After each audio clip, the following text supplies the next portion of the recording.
The story begins on Luoqing Pedestrian Street, March 2nd, 2030. The streets are bright and bustling, filled with tall buildings covered in colorful signs. Inside a dimly lit office, a man's voice breaks the silence. He asks a question with a sharp tone. "Kid, do you know what it means to borrow 5 million yuan from me?" A plant glows faintly under the light, while in the background, several men sit around a table. One of them, Zhang Yang, the boss of the Dahal gang and an underground money lender in Luocheng, leans back in his chair. He smirks, explaining that his interest rates are quite high. Lighting a cigarette, he takes a slow drag before continuing. Smoke rises as his eyes narrow with amusement. Across from him sits a nervous young man, trembling as sweat runs down his face. Two large bodyguards stand behind him, their shadows falling over his chair. Trying to sound confident despite his fear, he tells Brother Zhang that as long as he is willing to lend him the money, the interest rate can be as high as needed. Zhang Yang leans forward, resting his chin on his hands. His tone turns calm, yet dangerous. He says, "All right," and tells the boy that it will be 4% daily interest, that he will lend him 5 million, and he must pay back 7 million half a year later. He also tells the boy to write an IOU for 7 million first. Then Zhang Yang's eyes glint coldly as he adds that at the same time, he must provide collateral of equal value. The young man trembles as he nervously holds out a document, his voice shaking as he speaks, telling Brother Zhang that it is his house's property deed and asking him to take a look.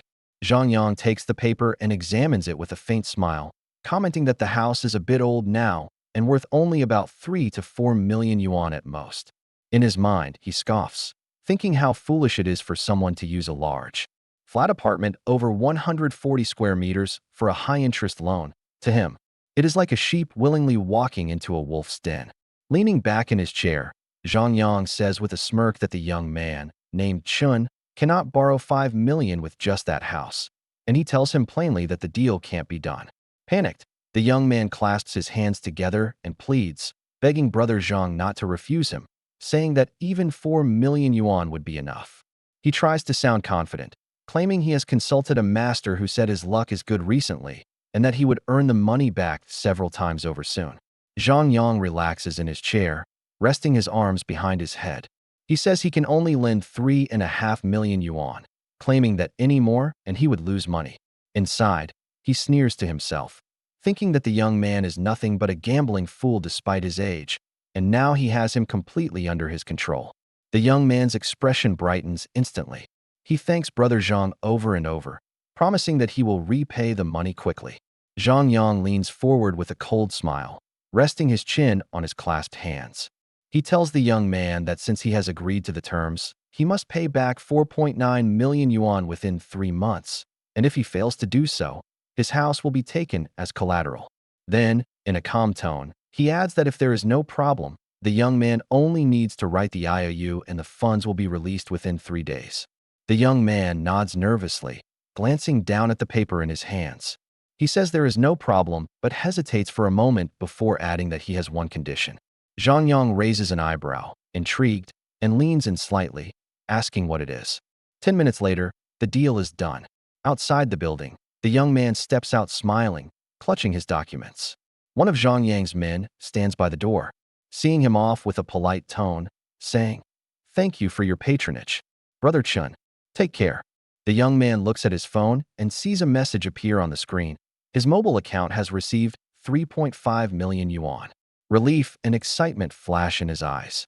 After confirming the money, the young man smiles and calls Zhang Yang an idiot. His expression darkens as his eyes glow with a faint red light, and a cold smile creeps across his face. He whispers to himself that the apocalypse will descend in 1 month, and when that happens, who would be left to repay this useless loan? With the money now in his hands, he vows to prepare well this time. He does not intend to live the same miserable life he lived in his previous one. In his previous life, a catastrophic natural disaster had struck the blue star. It was a terrifying event that completely altered the planet's ecosystem. The sun unleashed a surge of violent solar radiation, and the Earth was engulfed in searing light. The global temperature soared to nearly 50 degrees Celsius, turning the world into a blazing inferno. Under the burning skies, humanity was plunged into chaos. A 30-day high-temperature apocalypse began. Cities melted, The ground cracked, and the once living world became a wasteland of fire. In the ruins, even the animals turned feral. A black wolf with glowing red eyes nosed hungrily at the remains of a scorched human arm. Meanwhile, back in the present, Zhang Yang laughed loudly in his office, holding the signed contract. He couldn't believe how easily the young man had agreed to raise the interest rate just to get the money faster. His laughter echoed as he mocked, saying that gambling dogs like him didn't deserve a house anyway. One of his subordinates approached him, looking puzzled. The man hesitated before speaking, pointing out that the young man's house was worth over 4 million, yet he had accepted only 3.5 million without hesitation. The subordinate frowned and asked if there might be some kind of trick behind it. But Zhang Yang leaned back in his chair with a sly grin, his eyes gleaming under the dim light. He told his subordinate not to worry, saying he had seen plenty of gambling addicts before. People so desperate they would sell their own families for money, and compared to that, one house meant nothing. With a calculating tone, he ordered his man to contact the casino and rig the gambling results. When the time came, not only would they claim the house, but they also wouldn't let the borrower escape. He told him to sell anything valuable the man owned. The subordinate nodded eagerly and replied that he understood. The scene shifted to the city's skyline, glowing under the setting sun, where the tall HK Mall building stood against the horizon. The young man walked alone down the street, the orange light reflecting off his hoodie. He glanced at his phone and smirked. He thought to himself that there were still many good people in the world, that all it took was a small increase in interest rates for that fool to hand over the money immediately. He chuckled softly, wondering if the man truly believed he could outsmart him. Calling the loan shark an old fool, he reminded himself that he had borrowed high-interest loans from every lender in Luocheng within a single day. He scoffed at the thought, confident that a mere rate hike meant nothing to him. As his eyes glowed faintly red, his smirk deepened. He declared that once the money was in his hands, no one should dream of ever getting it back. Then his thoughts darkened as memories of his previous life resurfaced. The earth drying up, vegetation dying, and living creatures mutating. Civilization had crumbled, and humanity descended into chaos. Resources became scarce, forcing people to abandon morality, doing whatever it took just to survive. As the world descended into chaos, possessing resources became equivalent to possessing supreme wealth. Resources had become so scarce that people resorted to ruthless and violent means just to secure a small amount of survival materials. Even former billionaires and once famous stars were reduced to beggars. They had to kneel and plead for something as small as a sausage or a single cup of water. Those who couldn't secure resources were left to wander the streets aimlessly, eventually meeting a miserable death in the wastelands of the fallen world. But now everything was different. The young man had been reborn. He still had time before the disaster struck, enough time to prepare in advance, to seize what he needed before the world burned again. He lowered his hand, touching his face as a chilling smile formed. His eyes glimmered with cold determination, and faint sparks of red flickered around him. Moments later, while walking through the city, he heard laughter from a nearby cafe. He turned his head slightly, his sharp gaze shifting toward the sound. Inside a brightly lit dessert shop, two women chatted excitedly near the counter. Chen immediately remembered that this was the shop that carried the legendary Shugo Assassin, a luxury ice cream said to be even more expensive than Häagen-Dazs, known as the noble among ice creams. Seeing this, the young man's gaze sharpened. His expression turned serious as he looked toward the counter, a flicker of recognition crossing his eyes. Memories from his past life surfaced. He remembered how he had always been reluctant to buy that extravagant treat for himself, yet he had purchased it multiple times for Lu Wanqing. He clenched his jaw, thinking bitterly that giving such an expensive dessert to her had been a greater waste than feeding it to a dog. The more he thought about it, the more frustration boiled inside him. His heart ached with regret, and he suddenly burst out, declaring that he would enjoy it himself this time. Charging toward the counter with determined steps, he slammed his hand down and spoke loudly to the staff, his tone confident and unrestrained. He asked for 10 of every flavor of ice cream available in the shop. Hearing that, the people around him gasped in surprise. One of the women exclaimed in disbelief, wondering if he could really afford that much. Another, eyes wide, whispered that the way he made the order looked incredibly cool. Meanwhile, The young man stood calmly with one hand against his chin, thinking to himself, this time he would indulge in everything he had once denied himself. The shop attendant looked startled as she hesitated behind the counter. She stared at the young man in disbelief, thinking that although he was handsome, he didn't look rich at all. Her voice trembled slightly as she asked if he was serious about his order. Trying to confirm, she explained that their shop only sold high-end ice cream, and that 10 of each flavor would cost more than 20,000 yuan. She asked again, unsure if he really wanted to proceed. Nearby, a woman with long red hair sneered after overhearing the conversation. With a mocking smile, she said that someone like him dressed so plainly couldn't possibly afford such luxury. She laughed arrogantly and added that if he truly managed to pay for it, she would kowtow to him in public. The young man's eyes narrowed as he turned toward her, his tone calm but sharp. He asked if the words she had just said were true. The woman's smile faltered, her expression turning defensive. She snapped back, asking if he really expected her to bow to him, demanding to know what kind of person he thought he was to act so arrogantly. But the young man only smirked, his expression turning cold and confident. He told her that he was offering her a way out, but since she insisted on provoking him, she would definitely end up kowtowing. His voice lowered as he added with chilling certainty that not even God could stop it now. He had already spoken it into existence. The woman's face twisted in anger as she shouted at him, but the young man only smiled faintly, unfazed by her outburst. Turning toward the counter, he calmly instructed the shop attendant to pack all the ice cream in the store, saying that he would take everything. As the staff hesitated, he pulled out his phone and displayed his account balance, a staggering 20 million yuan. The woman's confident expression froze instantly, while the attendant's eyes widened in shock. Trembling, she stammered that she needed to confirm with her manager and quickly hurried away. Moments later, the store manager arrived, bowing politely. He introduced himself as Fei Qi and asked what Mr. Chen required. The young man looked relaxed, his tone composed as he told the manager to calculate the total price of all the ice cream in the store, and added casually that they wouldn't need to open for business today. Hearing this, Manager Fei blinked in disbelief, but quickly nodded with a respectful smile. He told the young man to wait for a moment as he checked the inventory. Secretly astonished, he muttered to himself, wondering what kind of big shot would buy up an entire month's sales revenue in one go. He thought about how few people ever purchase such expensive ice cream. Most customers only came to admire it. After a brief calculation, the manager returned and announced that the merchandise currently on display was worth 70,000 yuan, while the total stock, including the inventory, was around 1 million yuan. Hearing this, the young man smirked slightly. He thought to himself that it wasn't all that expensive after all. Since the apocalypse was coming anyway, he might as well empty their entire stock. If the world ended, he could simply sit at home and enjoy his ice cream in peace. Chun calmly told the manager that he would transfer a deposit of 300,000 yuan first and instructed him to deliver all the ice cream from their inventory to his address as soon as possible. The manager's eyes widened in surprise, but quickly turned into excitement.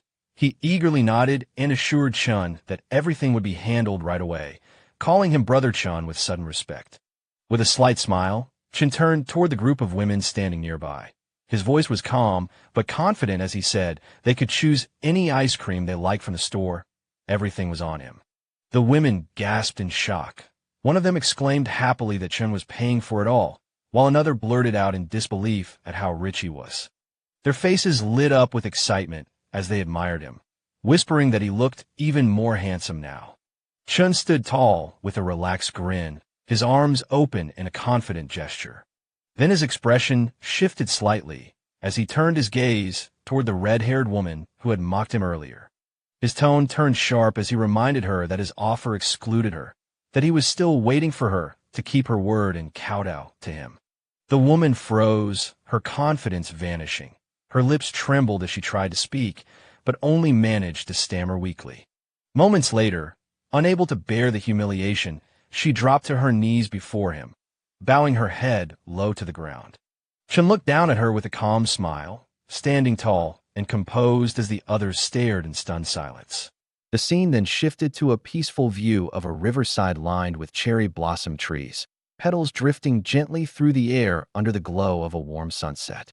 Chin sat on a wooden bench, holding a popsicle in one hand and taking a bite with a relaxed smile. He nodded to himself and commented that the ice cream, fittingly named Assassin, truly lived up to its reputation. Its taste and texture were exceptional. As he leaned back, he muttered softly while eating, but midway through his words, he lifted his hand. A sudden surge of blue light appeared, twisting the air in front of him. A dark, square-shaped portal shimmered into existence, surrounded by glowing energy lines. Chin explained to himself that his ability could keep anything inside it perfectly preserved, allowing him to enjoy fresh ice cream anytime he wanted. He smiled, amused by the thought, and casually flicked a small blue bag into the glowing portal.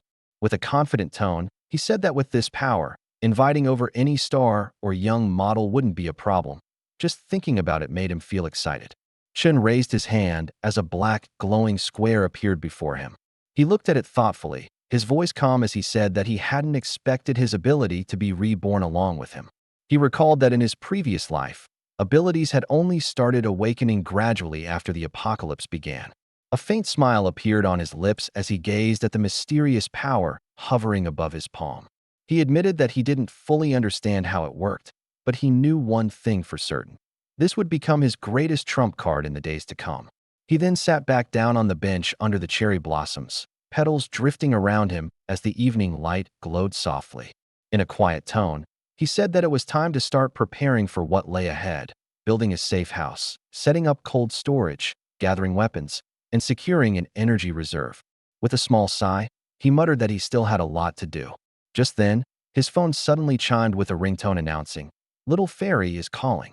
Chin blinked in surprise and turned his head slightly. He pulled out his phone and frowned when he saw the name flashing on the screen, Lu Wanqing. His expression darkened as he muttered that it was her again, calling it bad luck. Chin paused when he saw the name Lu Wanqing glowing faintly in the darkness. After Chin's parents passed away, Lu Wanqing appeared in his life like a savior. In his grief and loneliness, he saw her as a source of warmth and light, someone who reached out a helping hand when the world felt empty. Back then, he was too naive to realize her true intentions. To him, she seemed like the light that had entered his dark world. But in reality, what she was after wasn't him. It was the inheritance his parents had left behind. Their relationship soon became one built on lies and manipulation. Chin remembered her sitting close to him, whispering softly that her mother insisted on certain conditions if he truly wanted to marry her. She told him that the large, fully paid apartment in the city center had to be written under her name, along with a bride price of 880,000 yuan. He complied, blinded by love. Yet it felt like falling into a bottomless pit. She kept asking for more, reaching again and again until all his savings were drained. Even that wasn't enough. She began pushing him to sell his ancestral home just so she could have another luxury apartment in the city. When he hesitated, her tone turned manipulative, saying it was for their future, that his old family house wasn't worth keeping anyway. Then, Chin's memories darkened. He remembered being forced down, humiliated, and helpless as greed consumed her. Later, she stood beside another man in a dark room, smiling coldly as she introduced Chun like an object. She told the man, whom she addressed as Young Master, that Chun was the one she had mentioned before, the one who perfectly met the man's special material requirements. At that moment, Chin finally understood. The woman he once thought of as his savior had sold him out for her own gain. Chin's eyes burned with fury as memories of his past life resurfaced. When the apocalypse descended, chaos consumed the world. He had risked everything, his safety, his future, to protect Lu Wanqing. But in the end, she betrayed him without hesitation. To cling to someone stronger, she had sold him off like livestock. He remembered the cold floor, the smell of blood, and the shadow looming over him. His body trembled as the figure above observed him with detached curiosity, muttering that there was nothing particularly special about him. Then the man wondered aloud if he needed to eat him to see any real result. Chin's fate back then had been cruel beyond words. His voice echoed bitterly in his thoughts. In the end, he hadn't even been left with a complete corpse. Now, standing under the pale light with red eyes glowing faintly, Chin held his phone tightly, his expression dark yet calm. A sinister smile curved across his lips as he looked at the name on the screen. He whispered coldly that since Lu Wanqing had run right into him again, It was time to properly settle the score. The scene shifted to a tall, luxurious building glimmering under the golden sunset, a high-end hotel. Inside, the sound of soft footsteps echoed across the floor. It was Lu Wanqing. Chen answered the call and asked gently if she had called him and whether something was the matter. Inside a brightly lit bathroom, Lu Wanqing stood in front of the mirror, her hair wrapped in a towel, a silk robe loosely tied around her. Speaking sweetly into her phone, she told Chen on the other end that she had been out playing with friends and had accidentally lost a gold necklace she really loved. She sighed dramatically, saying how heartbroken she felt about it. On the other side of the call, Chen's voice came through, calm yet laced with an unsettling tone. He spoke softly, asking what else he could possibly do. "Of course," he said, "I will buy my dearest darling a new one." His voice deepened into a faintly mocking tone as he added that one wasn't enough. She could buy 10 and wear them alternately if she wished. Hearing that, Lu Wanqing blinked in surprise at his sudden generosity. Her expression softened slightly, curiosity mixing with disbelief. She asked when he had suddenly become so generous. Calmly, Chen told her he had been lucky lately, that he had invested a bit in virtual currency and made a small profit. "Of course," he added smoothly, "when I earn money, I have to spend it on my darling." Hearing that, suspicion flashed across her face. She asked if he had fallen for some kind of scam, mentioning that virtual currencies were infamous for being unreliable. Chen's lips curved into a smile that didn't reach his eyes. He replied that whether it was a scam or not didn't matter. What mattered was whether he could make money in the next round. He said that small games were boring, and this time he planned to play big. Then his tone shifted subtly, becoming more serious. He mentioned that he was preparing to borrow a large amount of capital to invest even more. The loan, he explained, required a witness. Speaking with a dark smile forming on his face, he asked her to help him out, promising that once the deal was done, he would give her 5% of the loan amount as payment for her hard work. While Lu Wanqing stood in her bathrobe, hearing Chen's plan, a man's voice suddenly questioned her from nearby. He asked why she was taking so long, wondering what was making her drag her feet. Lu Wanqing immediately hid her phone and turned toward the man with a composed expression. She quickly smiled, stepping closer with a playful tone. Wrapping her arm around him, she called him honey, telling him sweetly that she would be ready soon and asking him to wait for her. As she leaned against the older man, her eyes glimmered with calculation. Inwardly, she thought about how spending one night with this old man only earned her 5,000. Yet, Chen's offer, for signing a document, would give her 50,000. To her, it seemed like an easy choice. She dismissed any thought of risk, reasoning that it was only a signature. Besides, she believed Chen was too much of a coward to dare deceive her.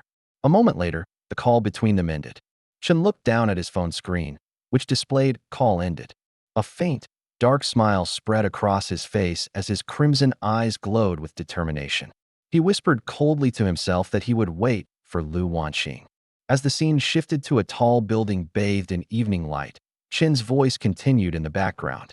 He said quietly that it was now time to build his fortress. He met an architect and, with a commanding tone, pointed to the building site and ordered that within 1 month, he wanted the place transformed into an impenetrable fortress. Chen stood in front of the building, his eyes sharp as he began listing out detailed construction plans. He explained that the windows would need to be made of bulletproof composite glass with invisible anti-theft mesh, and the walls reinforced into 3-meter-thick bulletproof exteriors. The entire structure needed to withstand earthquakes with a resistance rating of 8 or higher. He pointed upward, his expression confident, adding that the roof would be completely paved with solar panels and have an independent power generation system to maintain air quality. It would also include an air purification and filtration system to block any external toxic gases. The architect standing before him, a man in glasses holding a laptop, began nervously reading from his notes. He explained that the fortress would include an independent ecological system capable of supplying 72 hours of oxygen and water circulation. It would also have explosion-proof doors, and the entry would require dual verification, both biometric recognition and a mechanical lock. Chen's voice grew firm as he summarized the plan, declaring that within 1 month, the entire building must be rebuilt into an impact-resistant fortress equipped with a complete life support system. The architect stared at him, stunned by the absurd request. His thoughts raced as he wondered if Chun was some sort of doomsday prepper or just delusional from watching too many sci-fi movies. Chun narrowed his eyes, stepping closer and asking if the architect couldn't handle the job. He reminded him that his resume claimed he was a defense master who had designed bunkers for top billionaires. The man stammered nervously, adjusting his glasses as sweat ran down his temple.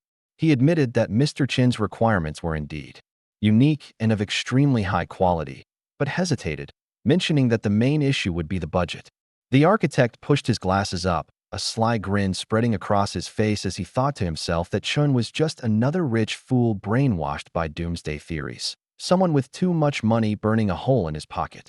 But his expression shifted dramatically the moment Chun showed him the transfer confirmation on his phone. His eyes widened, and he almost stumbled backward in shock. Chun had already deposited 1 million as a down payment, saying calmly that the final payment could be named by the architect himself. Hearing that, the architect froze for a second, then burst with excitement. He shouted that the final payment would be whatever price he chose. Inwardly, he was overjoyed, thinking he had struck gold. He couldn't believe his luck. One job with this rich idiot, and he could achieve financial freedom. Chun, however, smiled with quiet confidence and reminded him that while he didn't care about the price, he did care about the quality of the work. He warned the architect to make sure the final inspection passed, because he valued solid materials and precision above all else. The two men leaned forward, shaking hands with forced smiles. The air between them felt like a clash of opposing flames, Chin's aura burning with fiery determination, while the architect's greed gleamed cold and sharp. Inwardly, the architect had his own plan. He decided to fleece Chin for all he was worth. Meanwhile, Chin thought to himself that he was going to make full use of this man's skills, laughing silently that once the apocalypse hit, the architect would have no way of finding him for the final payment. Later that night, Chin sat deep in thought. He said that with the fortress plan secured, the next step was gathering supplies, medicine, food, and daily necessities. Those were easy to handle, but there was something else that worried him more. Chin's mind echoed with a grim realization. He thought to himself that the most dangerous thing during the apocalypse wouldn't be natural disasters, but human nature itself once order was gone. In his vision, chaos and violence flashed before him. A monstrous shadow loomed with glowing red eyes, representing humanity's cruelty when laws collapsed. He muttered that cold weapons could easily be bought from hardware stores, but firearms, the kind capable of delivering a fatal blow, were much harder to obtain. Later that day, Chin walked alone through the quiet city streets. Checking his phone with a focused look, a message appeared from an unknown contact. It read, "Firearms source, secretive channels. Not what you can't think of, but what you can't find. Honest transaction, safety first." He quickly typed a reply asking, "How to buy?" Moments later, another message appeared on his screen saying they would send him the address via private message, 8 p.m. tonight. No waiting for latecomers. That night, Chin walked through the dimly lit streets toward the meeting place. The air was cold, and the road was empty except for the faint glow of streetlights. He murmured to himself, wondering how much the seller wanted and where they should meet. Just as he continued walking under the blue streetlight, the sound of hurried footsteps echoed behind him. Several figures were approaching fast. A woman sprinted through the dark alley, her breathing heavy and desperate. Behind her, several men were in pursuit, shouting angrily for her to stop. Their voices echoed through the narrow streets as they hurled insults, demanding that she halt and calling her names. The woman's eyes were filled with fear, but she kept running without looking back. Her long hair whipped behind her as the sound of footsteps grew louder. But before they could catch up, the woman suddenly collided with someone standing at the corner. It was Chun. She immediately hid behind him. One of the men yelled again, his tone filled with rage, mocking her for trying to escape. "Keep running then," he shouted before sneering. "You think you can cheat in my territory? You must be tired of living." Without hesitation, she clung to Chen's arm, trembling as she pleaded, asking him to please save her. Chun turned his head sharply, his expression shifting from confusion to shock when he saw her face clearly. Recognition flashed in his eyes. He muttered in disbelief, his heart pounding. "Is that her, Liu? How is she in a place like this?" Under the cold blue glow of a streetlight, a group of thugs surrounded Liu. One of them held her firmly by the arm, while another swung a metal bat, pointing it threateningly toward Chun, who stood a few steps away. The gang leader, a man with blonde-streaked hair, glared furiously and shouted orders. Lu Yu struggled desperately, her voice trembling as she cried out, her hair disheveled and her face twisted in pain. Seeing this, Chin's eyes darkened, and he muttered her name under his breath. Lu Yu. Memories flickered through Chin's mind. Images of their school days resurfaced. He remembered her clearly, the academic goddess from middle school, the girl countless boys had admired from afar. Back then, she was bright, confident, and full of promise. Now, standing before him, she was a shadow of that memory, bruised, trembling, and pleading for help. Chin's jaw tightened, his gaze cold and focused. The tension in the alley thickened. It was clear that he was no longer just a bystander. His expression hardened as he listened to the thug gripping her hair shout in rage, demanding that she hand over the money. Otherwise, the man growled, yanking her head back. Don't even think about leaving. One of the thugs, a man with blonde-streaked hair, sneered with a twisted grin as he spoke to his bald companion. He suggested that there was no point in wasting time talking. If the woman couldn't pay, he said mockingly, she could simply pay with her body. His tone was filled with cruelty and amusement. Before they could act further, a calm but firm voice cut through the night. Chin stepped forward, his expression cold and his presence commanding. A faint green light shimmered around him as he told them to let her go. The men turned, startled by the interruption. The woman's captor hesitated, still gripping her by the hair, while the others exchanged glances. The leader frowned, irritation flashing across his face, and shouted angrily, "Where did this reckless kid come from? Trying to play the hero in front of me? I'll cripple you first." He lunged forward with fury, his fists swinging toward Chun with deadly intent. But in that instant, Chin's eyes narrowed, a chilling red gleam flashing in his gaze. In a blur of motion, Chun moved faster than the thug could react. His body turned sharply, and before the attacker could finish his swing, Chun dodged and got into a perfect position to counterattack. Chin's hand shot out, grabbing the attacker's wrist mid-swing. A sharp crack echoed through the alley, halting the assault in an instant. The bald man screamed in agony, shouting that his hand was broken. Before he could react further, Chin's expression turned cold. His red eyes glowed faintly as he lunged forward with terrifying speed. His fist struck the man squarely, sending him flying backward and crashing into the ground. Just as the alley fell silent, a glowing blue system window appeared before Chun, displaying detection of intense negative emotions. Fear plus severe pain plus anger. A moment later, another notification flickered. Negative emotion harvesting system has activated successfully. Chen stood amidst the swirling smoke, a faint smile crossing his lips as he reacted with surprise. He realized that this strange system hadn't existed in his previous life. Suddenly, one of the thugs grabbed the silver-haired woman, pulling her close and pressing a weapon to her neck. With a crazed expression, he shouted for Chen not to move, threatening to kill her if he did. Before Chun could react, a man suddenly appeared and threw a brick directly at the thug. The brick slammed into the man's face, sending him flying backward as he smashed through debris, bricks and dust scattering through the air. The woman gasped in shock, barely believing what she had seen.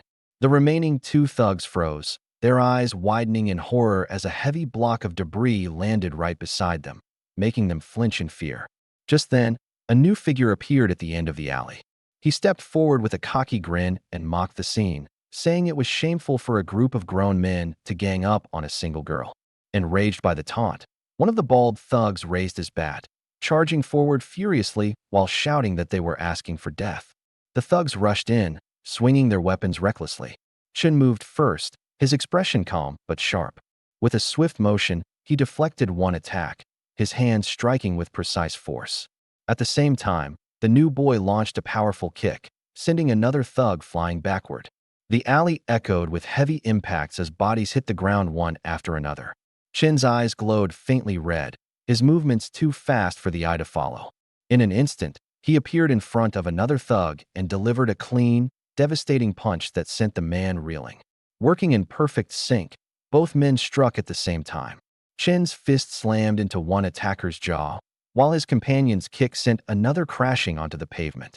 As the last remaining thug staggered, Chin clicked his tongue in mild annoyance before finishing him with a single decisive blow. The man collapsed to the ground, gasping in pain as Chen's foot pressed down on his chest, leaving the entire street silent. Chun and the new boy stood tall under the streetlights, their feet pressing down on the fallen thugs. The defeated men groaned in pain, unable to move. Chen's red eyes narrowed slightly as he muttered a single word, "Scram." Hearing that, the thugs panicked, scrambling to their feet and fleeing in terror.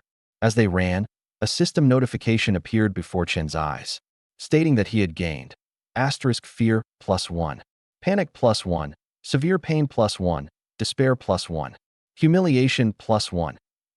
Another notification followed, informing Chun that his negative emotion value had exceeded 10 for the first time.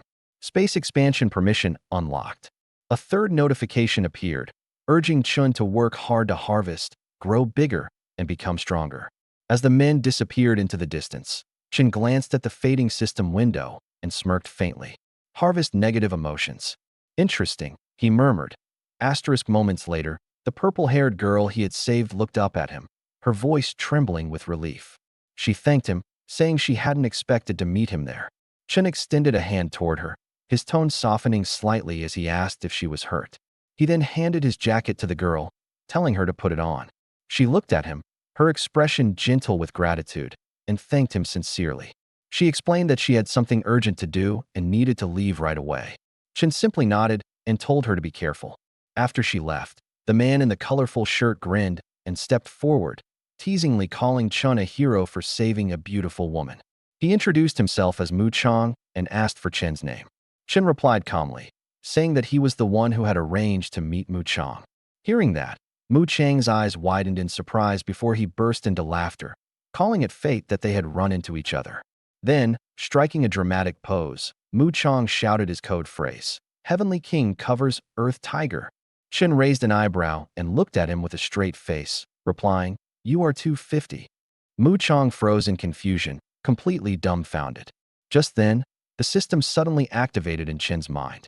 A glowing blue window appeared above Mu Chang's head, displaying detection of intense negative emotions. Dumbfounded +1, bewilderment +1, embarrassment +1. Chun was shocked to see this and stared at Mu Chang in awkward silence, the atmosphere turning strangely comical. Chen raised his hand playfully and shouted with a grin, jokingly saying, "Pagoda suppresses river demon." He told Mu Chang not to mind it, saying he was just making a little joke to lighten the mood. Hearing that, Mu Chang's face twisted in disbelief, his tone filled with both frustration and amusement as he shouted back, "Damn it, brother. That joke of yours. You're ruthless. Follow me." The scene then shifted to a quiet night outside a two-story house, its windows glowing warmly under the streetlight. Inside, Mu Chang handed Chen a wooden box. Inside were a pistol, several bullets, and a magazine neatly arranged. Mu Chang explained that it was a sturdy Russian-made gun, durable and reliable, but warned that there weren't many bullets, so he should use them sparingly. Chen inspected the weapon calmly, while Mu Chang continued with a grin, saying that since Chen's skills were impressive and he seemed like an interesting guy, he would offer it at a friendship price, considering it was making a new friend. Chen smiled faintly and replied, "Not bad. Thanks." As Mu Chang watched closely, he noted how skillfully Chen handled the gun, his movements smooth and precise. His sharp eyes narrowed as he muttered to himself that the man was clearly an expert. Since everything checked out, there was no problem. Then Chen turned slightly, his tone casual yet teasing. He asked Mu Chang with a smirk whether the gun came with a free suppressor, if there was a warranty card, and whether he could maybe throw in another box of bullets. Hearing that, Mu Chang's eyes widened in shock, completely caught off guard by the unexpected remark. Mu Chang's expression froze in disbelief. He shouted inwardly that it was already a friendship price and demanded to know if Chun even understood what that meant. Frustrated, he clenched his fists and gritted his teeth, thinking that people were paying double the price for this gun on the black market. Yet this guy still wanted a warranty and free extras. His anger spiked as he glared at Chun, his thoughts screaming that it felt like Chun was treating the deal as if he were buying home appliances. He almost wanted to yell for Chun to just rob him instead.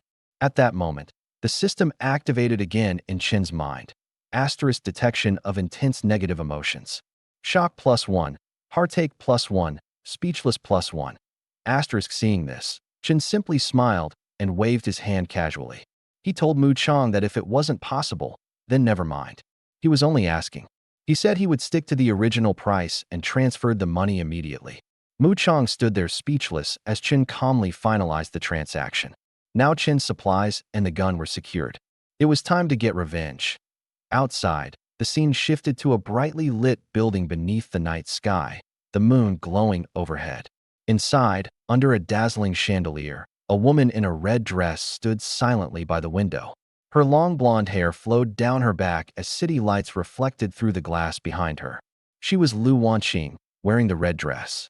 She complained softly, asking why Chen had taken so long to arrive.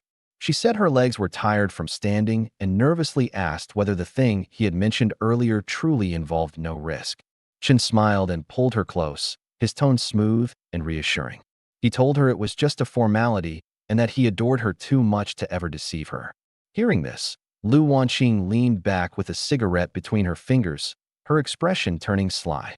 She thought to herself that Chun was just a gullible fool who had nearly sold his blood once just to buy her a handbag. She smirked, convinced that he was too infatuated to ever betray her. Then they went inside. In the room, Zhang Yang sat across from her, flanked by 2 bodyguards. He praised her confidence and said with a grin that her signature was beautiful. Lu Wanqing smiled faintly, unaware of the trap she had just walked into. Zhang Yang, wearing a cunning smile, watched as her signature appeared on the contract.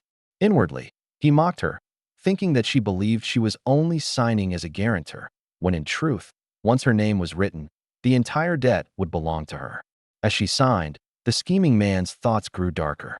He thought that once she failed to repay the debt, she would have no choice but to pay with her body. He grinned through a puff of smoke, murmuring to himself with a sinister laugh that when she couldn't repay, that would be when his fun began. Across the room, she stood before Chun, unaware of his calm expression as he watched her. Inwardly, Chen smirked and told her silently to go ahead and sign the so-called indentured servitude contract. He thought that her greed would perfectly cover the final payment for his safe house. Everything went unexpectedly smoothly, and he quietly thanked Lu Wanqing in his mind for making things so easy. Later that night, Chen stood outside a newly constructed building beside the architect, who proudly gestured toward it. He assured Chen that everything inside was reinforced to 120% of military standards, complete with heat insulation, soundproofing, explosion resistance, and anti-drilling layers. He boasted that the house could even withstand several nuclear bombs. Chen inspected the structure and nodded in approval. With a faint smile, he commented that the quality was good. The man, wearing dark sunglasses, grinned widely and said Chen could come back anytime if he needed more work done. Afterward, Chen sat alone in his new home, placing a case on the table as the television played in the background. The news anchor's voice filled the room, reporting that due to unprecedented super-strong solar flare activity, the world was about to experience continuous extreme high-temperature weather on a global scale. The broadcast continued, warning that temperatures across many regions would soon break all historical records, urging every citizen to prepare for protection. As the reporter's voice echoed faintly in the background, Chen wrapped a cloth around the barrel of his gun, his grip tightening. He lifted the weapon and pressed it against his temple with a faint smile, whispering a single word. Finally, his crimson eyes sharpened with determination. The reflection of burning light danced within them as he turned toward the massive window, his expression calm and resolute. The golden-orange light from outside cast a fiery glow across his face as he muttered quietly, "It's here." Outside, the sky was engulfed in a blinding inferno. A colossal sun-like flare loomed over the city skyline, flooding the world in crimson light. Chen stood before it in silence, gun in hand, watching as the fiery apocalypse began to descend upon the world. The news reported that a super-strong solar flare had erupted. Because of this, the Earth's ionosphere was facing violent disturbances. Extreme high temperatures were appearing in many places around the world, and daytime temperatures were expected to rise to 45 degrees Celsius. Citizens were advised to take heat stroke prevention measures and avoid going outside at noon unless it was necessary. Chen stood by the window, sweat running down his face.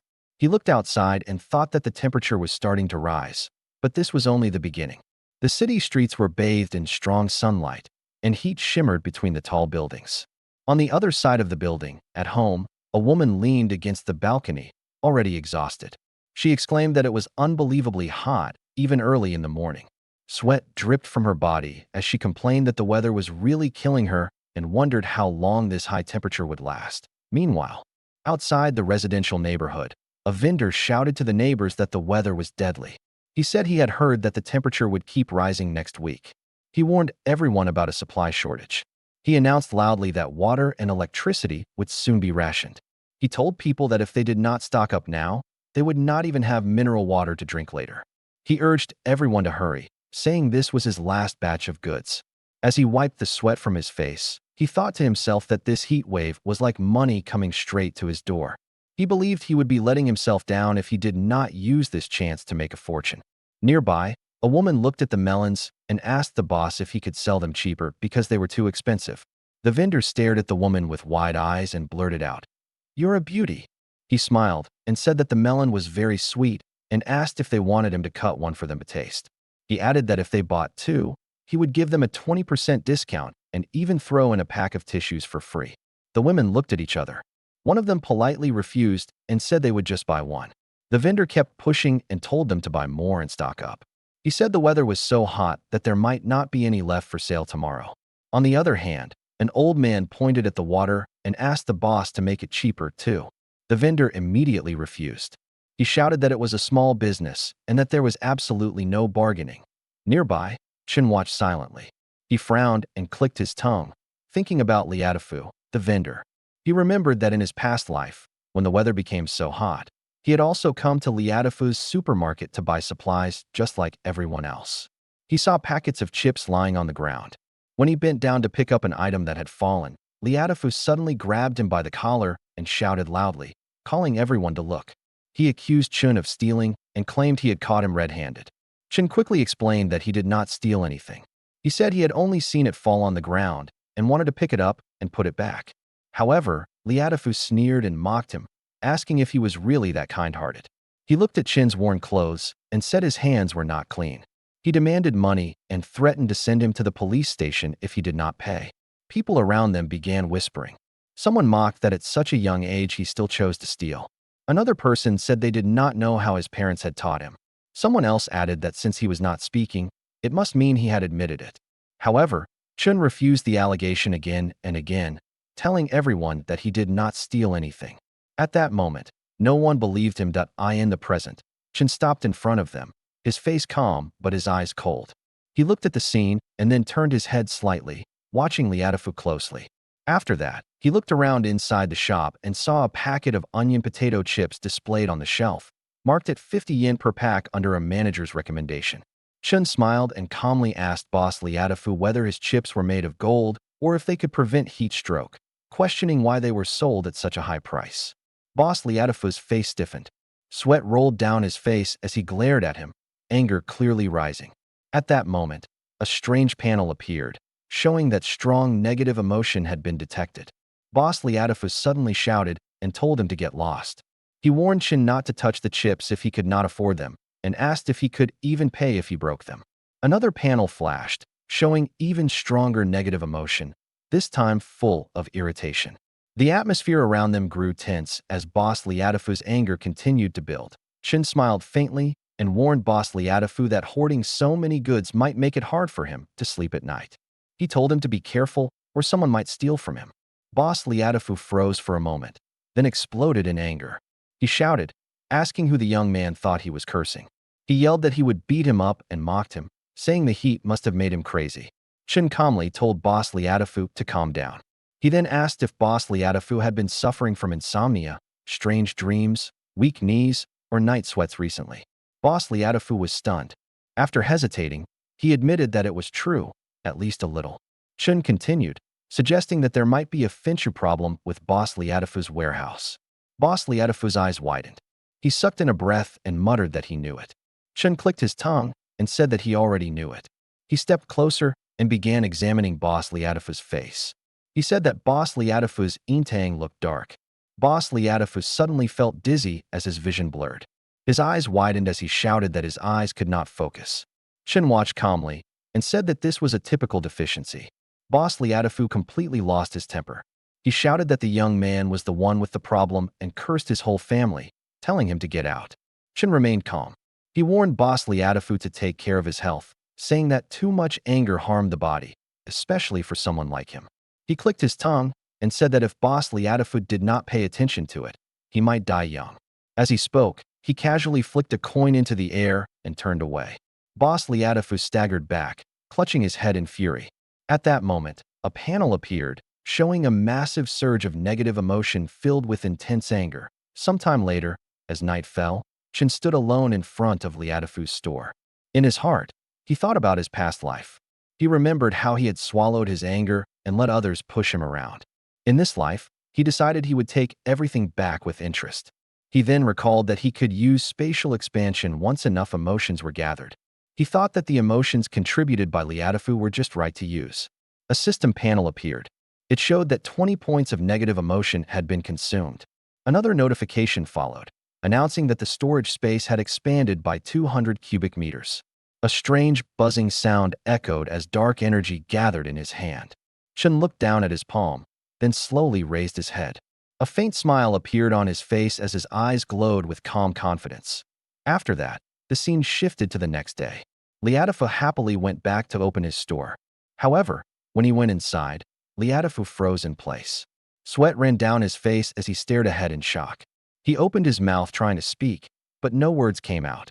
The shelves inside the store, all the racks, were empty. The entire storage area had been cleared in silence, leaving nothing behind. He screamed in rage, demanding to know where his goods had gone. He shouted, asking who did it and who dared to steal from him.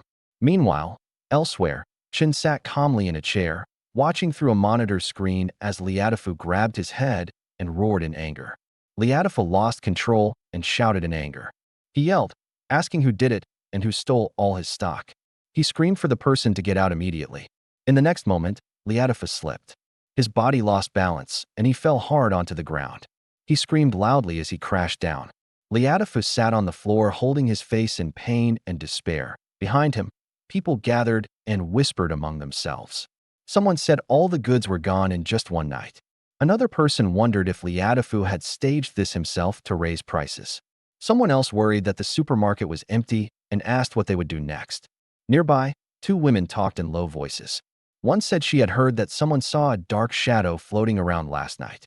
The other woman looked shocked and asked if that was really true. Liadafu's face twisted in shock.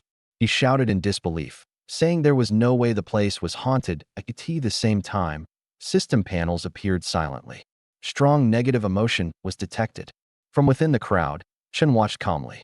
He observed Liadafu and thought that his emotional output was still quite stable. Chen casually took out a chip and ate it while standing there. His expression remained relaxed. Inside his mind, Chen decided to stir things up a little more. He planned to add fuel to the fire and give Liadafu a small thrill. Chen walked forward while holding a bag of chips. He smiled slightly and said that it smelled really good. Liadafu, who was still kneeling on the ground, suddenly noticed him. His eyes locked onto the bag in Chen's hand, and he stared at it without blinking. He remembered that this packaging was his stock. He also remembered that yesterday Chen was the one who asked if his chips were made of gold or if they could prevent heat stroke to be sold at such a high price. He also warned that hoarding so many treasures might make it hard to sleep at night and that he should watch out for thieves. Liadafu suddenly lunged forward and grabbed Chen by the collar. His face twisted with anger as he shouted, demanding to know where Chen got those chips. He accused Chen of stealing his goods and still acting arrogant. Chen did not panic.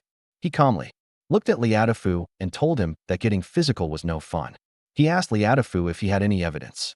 Chen continued in a steady tone. He said that making accusations without proof meant Liadafu would have to take responsibility. Then Chen glanced around the supermarket and spoke again. He said the place was really clean, not even a single chip left behind. With a faint smile, he suggested giving Liadafu the remaining half bag of chips. Liadafu shouted angrily at Chen. He accused him of cursing him yesterday. He said that now all the goods were gone, yet Chen was still eating chips there. He yelled that if Chen did not steal them, then who did? In his heart, Liadafu thought that even if Chen was not the thief, he could still squeeze something out of him to cover his losses. At that moment, a red system panel appeared. Strong negative emotion was detected. Liadafu's anger surged sharply. Chen remained calm. He asked everyone to judge for themselves. He said that Boss Li lost his own stock and now wanted to blame him for it. People in the crowd began to talk. Someone said that other places sold these chips too. Another person pointed out that Liadafu complained yesterday that the chips were expensive and today the supermarket was completely empty. It felt too coincidental. Liadafu stared at Chun in disbelief. Inside his mind, he wondered how this weak-looking kid had suddenly become so tough. Chun looked straight at Liadafu and spoke calmly. He said that if Boss Lee did not believe him, he could search his house. Chun promised that if any items from the supermarket were found there, he would pay 10 times the value. But if nothing was found, then the backup generator at Boss Lee's back door would belong to him. Liadafu sneered and agreed loudly. He told Chun to let them search and said they would see how long Chun could keep pretending. The two stared at each other closely, neither backing down. Liadafu then shouted to the crowd. He said it would be better if they found the stolen goods. If not, he mocked Chun and said that wanting the generator was nothing but a dream. The crowd stood behind them watching the confrontation in tense silence as the situation reached a breaking point. After that, the group entered Chin's house and everyone froze in place. Someone exclaimed in shock that Chin's house was extremely luxurious. Another person muttered that he really had been hiding his true strength. In their minds, they all wondered when this kid had become so rich. Liadafu looked up and raised his hands toward the crystal chandelier on the ceiling. His eyes widened in disbelief. He moved around the room and stopped in front of the wardrobe. When he saw the expensive clothes hanging neatly inside, his mouth fell open. Then the refrigerator door was opened. Inside were neatly arranged drinks, jars of food, cakes, and fresh meat. Everything looked carefully stored and untouched. Next to it, a safe was revealed. When it was opened, stacks of gold bars were seen inside, shining brightly. Liadafu leaned closer and peeked inside, his face turning pale.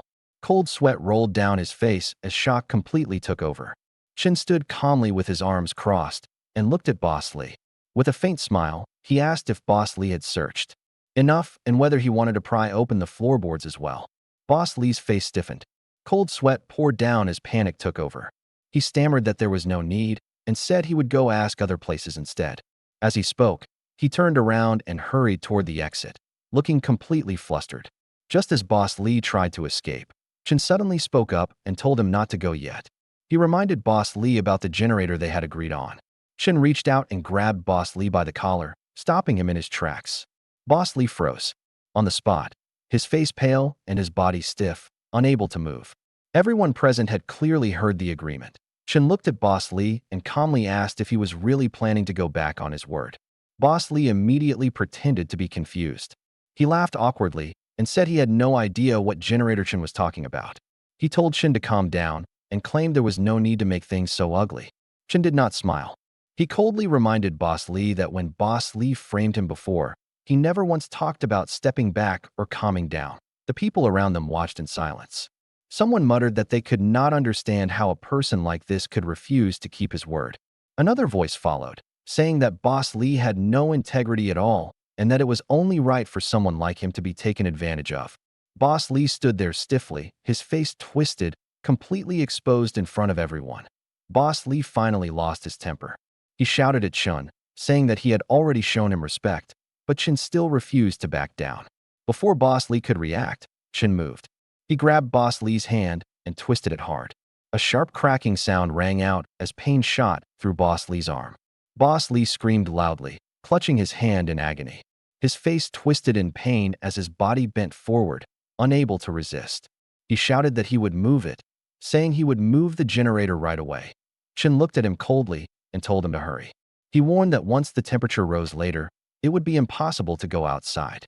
He calmly reminded Boss Lee that power would be rationed in a few days, and without a generator, Liadafu would have no way to cope. A system notification appeared at once.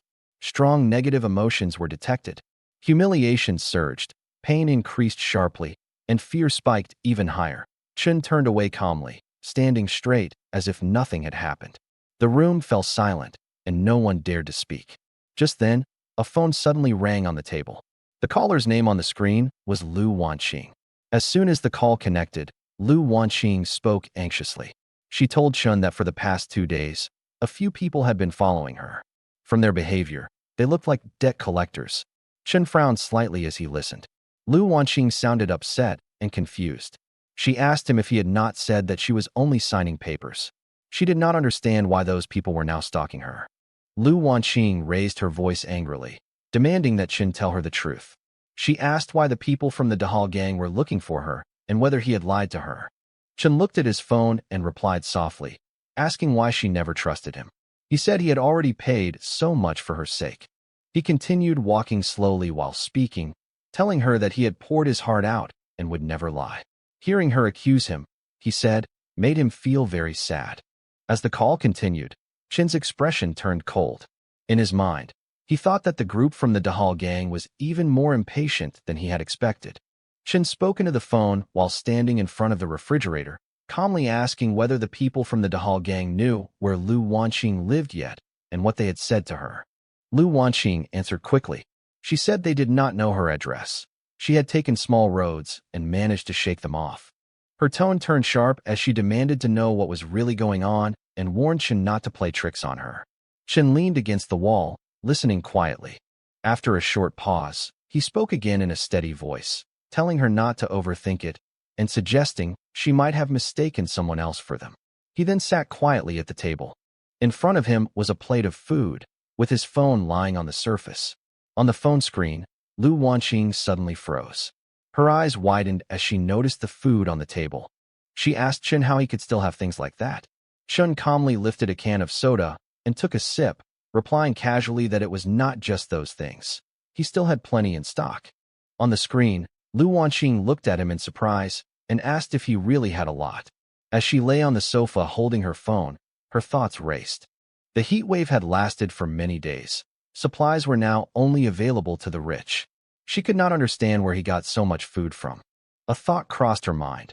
Maybe he had really become rich. Chen spoke casually while drinking, saying that food like this tasted best when the weather was hot. He picked up his fork, took a piece of salmon, and ate it calmly without any hurry. On the other end, Lu Wanqing stared at the screen in shock. Her eyes widened as she recognized the food. She could hardly believe it was salmon. Her heart beat faster. She hugged her phone tightly and shouted in her mind that she really wanted to eat it, too. Chen spoke softly through the phone, asking Lu Wanqing if she had enough food over there. Lu Wanqing continued in a low voice, saying she was really scared living alone. She felt like those people were still nearby and could show up at any time, so she asked Chen if she could stay at his place for a few days. She lay on the sofa holding her phone close, her voice softening as she added that she could keep him company. Chen picked up another piece of salmon. Inside his mind, he mocked quietly, thinking that Lu Wanqing had fallen for it too easily. He spoke into the phone in a calm tone, saying the weather would only get hotter later and it would be inconvenient for her to go outside. He then reminded her of what she used to say before, that a girl should not casually give her address to others, acting mysterious and never letting him visit. After that, Chen spoke again, telling her to send him the address, and he would pick her up later tonight when it cooled down. On the other side, Lu Wanqing smiled. She said that was all in the past. The situation was special now, and since he was her boyfriend, he should protect her. She added that if he did not protect her, then who would? As she spoke, she sent him her address and leaned back on the sofa, holding her phone with a relaxed expression. Chen looked at his phone and spoke calmly, telling her to wait obediently at home and make sure not to run around. On the other side, Lu Wanqing lay on the sofa with her legs raised, holding her phone. In her heart, she thought that a simp was still a simp, easily moved by a little sweetness. Chen lowered his gaze. Dark thoughts surfaced in his mind. He thought about how she used to act proud and distant, never even letting him enter her community. Now she had willingly sent her apartment number just for a bite of food. Just as he was thinking, someone suddenly knocked at his door. Outside, a woman stood with a child beside her. She raised her hand and called out, asking Chen to open the door. Chen walked toward the entrance and stopped in front of it. He opened the door slightly and looked outside, then asked with a calm smile, "Auntie Wong, is something wrong?" Auntie Wong smiled as she spoke. She said Chen's place felt cool, her air conditioner was broken, and the child could not endure the heat. They were all neighbors and should help each other, she insisted, asking to come inside and stay for a while. Chen looked at her quietly, then spoke coldly. He reminded her of the past. When he was little, he and his mother picked up plastic bottles downstairs. Back then, Annie Wong pointed at them, called them poor beggars, and even told security to chase them away. He asked her if she remembered him now. Annie Wong's face changed. She suddenly shouted angrily and lashed out, pointing at Chun and yelling that it was all from many years ago, her voice sharp and impatient. She accused Chun of holding a grudge and shouted that he had no human touch at all. Chun responded calmly, almost casually. "That's fine," he said. "I might not have any human touch, but I do have air conditioning." Auntie Wong turned away in rage, her anger bursting out completely. She suddenly cursed him loudly, shouting that he was heartless and saying he deserved it when his parents died early. As she slammed her hand against the door, a system notification appeared. Strong negative emotion detected. Anger increased sharply. After that, Chun turned away from the door and walked back into the room. On the table, his phone lay beside a SIM card. Chun picked it up and inserted the new SIM into the phone, holding it in one hand. He called the Dahal gang leader. Chun held the phone to his ear and spoke in a low voice. He said that he knew Lu Wanqing's address. He told the Dahal gang that he had already sent it over and that she lived alone, making her very easy to find. After the call ended, Chun stood quietly on the balcony. Sunlight fell across the room behind him. He looked down and softly spoke her name, Lu Wanqing. The show, he thought, had begun. Lu Wanqing stood in front of the mirror and looked at herself. A satisfied smile appeared on her face. She thought that soon she would be able to move into Chen's air-conditioned room. In her mind, she imagined Chun kneeling in front of her and believed that only this kind of easy and carefree life was worthy of her. She sat comfortably, enjoying the cool air, looking relaxed and confident. Later, she lay on the bed and lit a cigarette, holding it lightly between her fingers. Her expression was calm, as if everything was already under her control. Suddenly, a knock sounded at the door. Lu Wanqing turned her head in surprise and got up. She walked to the door and opened it slightly. With a smile, she spoke casually, asking why he had arrived so early. Inside her heart, she mocked silently, thinking that he was truly eager and easy to manipulate. But Lu Wanqing's eyes widened in shock. Fear spread across her face as she realized something was wrong. 3 men stood in front of her. The man in the middle was Zhang Yang. He stepped forward, blocking her path. She looked at them in panic and asked how they knew where she lived. Zhang slapped her aside and smiled coldly. He told her that the money she owed to the Dahal gang had to be paid back today. Hearing that, Lu Wanqing trembled. She tried to argue and said that the money was not hers. She shouted that Chun had borrowed it and tricked her into signing. She told them to go find him instead. Zhang then leaned closer, holding the contract in his hand. He said the agreement was clear. Whoever signed it had to pay. He told her to stop talking nonsense. Hearing that, Lu Wanqing lost her balance and fell to the floor. Fear and regret filled her face. Zhang straightened up and gave an order. He told his men to search the place and take everything valuable. The 2 men behind him moved forward, their eyes cold as they began to carry out the order. One of the men lifted a wooden plank and smashed the furniture while searching the room. Drawers were pulled open and things were thrown everywhere. Lu Wanqing shouted in panic. She told them to stop rummaging and said she was calling Chun. She claimed he would come right away and told them to go look for him instead. The men ignored her. They opened her bags and poured everything out. Jewelry scattered across the table, but Zhang only glanced at it with disappointment. He said these things were just scraps and not even enough to cover the interest. Lu Wanqing stood frozen, her face pale with fear. She realized there was nothing valuable enough to satisfy them. The man sat down lazily on the sofa and picked up one of the bags. He said they had come all this way in the hot weather and could not leave empty-handed. He lifted the bag and looked at it coldly, repeating that these scraps were still not enough. Lu Wanqing's legs weakened. She backed away and shouted desperately, telling them not to come closer. She cried that the money was with Chun and begged them to go find him instead. Zhang closed in on her. Her voice trembled as fear completely took over. Zhang's eyes narrowed as he looked down at Lu Wanqing. A cold smile slowly formed on his face. Lu Wanqing clenched her fists and spoke in a hurry. She said that Chun had many supplies and would be coming to pick her up soon. She told them to wait for him and ask him for the money instead. She quickly took out her phone and tried to call Chun. The call did not go through. A cold voice from the phone said that the number she had dialed was currently unavailable. Lu Wanqing froze. She stared at the screen in disbelief and tried again. The same message played once more. Her hands began to shake. Sweat ran down her face as fear filled her eyes. She looked up and said weakly that no one was answering. The room grew silent. Zhang, standing in front of her, did not move. Their shadows slowly closed in as her last hope faded away. Lu Wanqing stared in disbelief. Her eyes trembled as she wondered how this could be happening. She hurriedly tried to calm everyone. She said, "Chen must be busy," and did not hear the phone ring. She forced a nervous smile and said she would call him again right away. But before she could react, Zhang suddenly lashed out. He threw her phone and cursed her harshly, calling her stupid. He said Chen had already sold her out. He shouted that Chen never planned to repay the money from the start and had only tricked her into signing. Hearing this, Lu Wanqing froze. Her face turned pale as she muttered in shock, unable to understand what she was hearing. Zhang grabbed her hair roughly and pulled her toward him. She screamed and told him to let go. Tears filled her eyes as she struggled. She shouted that they should go find Chun instead.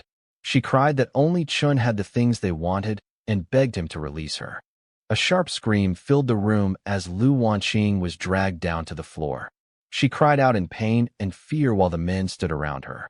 The door burst closed with a loud crash as Zhang forced Lu Wanqing inside. At the same moment, her phone slipped from her hand and fell to the ground. The screen shattered as it hit the floor. Broken sounds echoed while her cries continued. Her screams filled the air. She tried to speak, but only broken words came out. Fear overwhelmed her as her screams grew louder. Elsewhere, Chen sat calmly in a quiet room. He leaned back in his chair, holding a glass of red wine. His phone lay on the table nearby, glowing softly.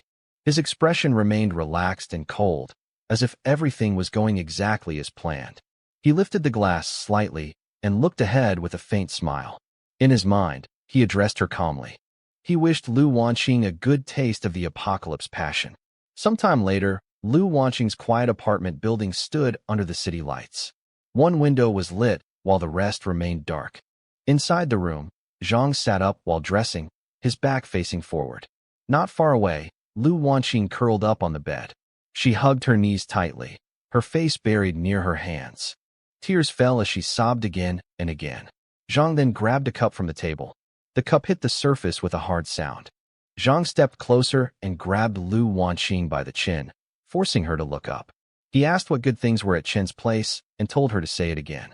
With tears streaming down her face and fear in her eyes, Lu Wanqing answered in a broken voice. She said there was air conditioning, cold drinks, and lots of food. She weakly whispered that his home had everything. Hearing that, Zhang's eyes narrowed as he looked down at her.